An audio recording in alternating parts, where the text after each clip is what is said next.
اچھا جی، اچھا گوتم بدھ کی، اچھا جی بدھ مت مذہب ہے نا، بدھ مت مذہب ہے۔ اب بدھ مت مذہب اس کی ابتدا کہاں سے ہوئی،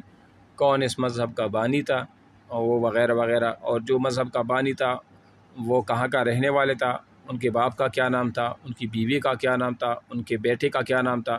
وہ کب پیدا ہوا تھا، اور اس طرح انہوں نے نروان کب حاصل کیا تھا، کہاں پر نروان حاصل ہوا، پھر انہوں نے ان کے مذہب کے پرچار کا کیا طریقہ کار جو ہے نا وہ بنا دیا تھا، اور ان میں کتنے فرقے ہیں وغیرہ وغیرہ۔ تو یہ ہے کہ گوتم بدھ کی جو حالاتی زندگی ہے نا 568 یا 63 قبل مسیح میں پیدا ہوئے تھے۔ کہاں، کون سی میں، 563 یا 568، یہ دونوں کا ذکر ہے، آپ دونوں لکھ لیں تاکہ آپ لوگوں کو پتہ ہونا، ٹھیک ہے۔ یہ نیپال کے ایک جگہ ہے، نیپال کے وہاں پر ایک علاقہ، وہاں پیدا ہوئے تھے، ٹھیک ہے نا۔ اور اس کا جو والد تھا اس کا نام تھا شہدودن، اس کا جو ہے نا وہ والد کا نام تھا، کیا نام تھا، شہدودن، ٹھیک ہے۔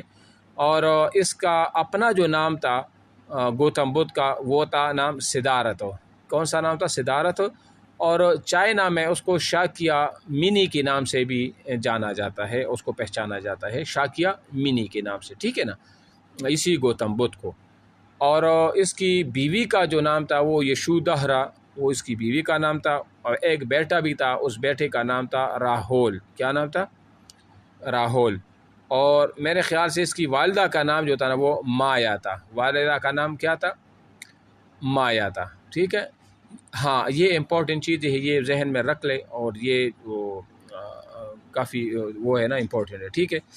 اچھا گوتم بدھ کی آپ دیکھ، گوتم بدھ کی اور انسانی زندگی کی 3 مرحلے، یعنی گوتم بدھ جس کا نام سدھارتھ تھا، اس کو